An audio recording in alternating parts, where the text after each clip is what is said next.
अस्सलाम वालेकुम नाज़रीन, मैं हूं M A Wajid. 7H news में आपका खैर मकदम है। ज़िले रंगारेड्डी के बिरजूगुड़ा में भयानक कार हादसे में एक तालिबा बरसरे मौका हलाक हो गई है, जबकि दीगर 2 शदीद तौर पर ज़ख्मी बताए गए हैं।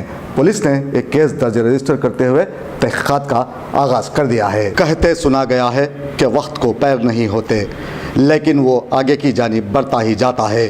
ज़िंदगी की रफ्तार का यहाँ कोई अंदाज़ा नहीं लगा सकता और ना ही कोई ये सोच सकता है कि कब किसके साथ क्या होगा। दरअसल यहाँ कभी भी कुछ भी हो सकता है।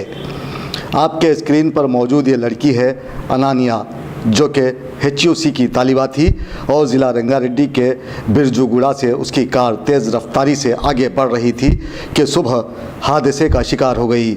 उसके साथ मौजूद दीगर 2 अफराद शदीद तौर पर ज़ख्मी हो गए, जबकि अनन्या बरसरे मौका हलाक हो गई, जिसे बगैर पोस्टमार्टम करीबी दवाखाने मुंतकिल कर दिया गया है।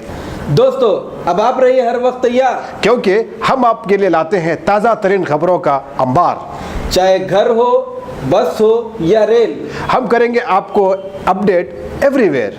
तो लाइक कीजिए, शेयर कीजिए और सब्सक्राइब करना ना भूलें। 7H न्यूज़, आपकी आवाज़।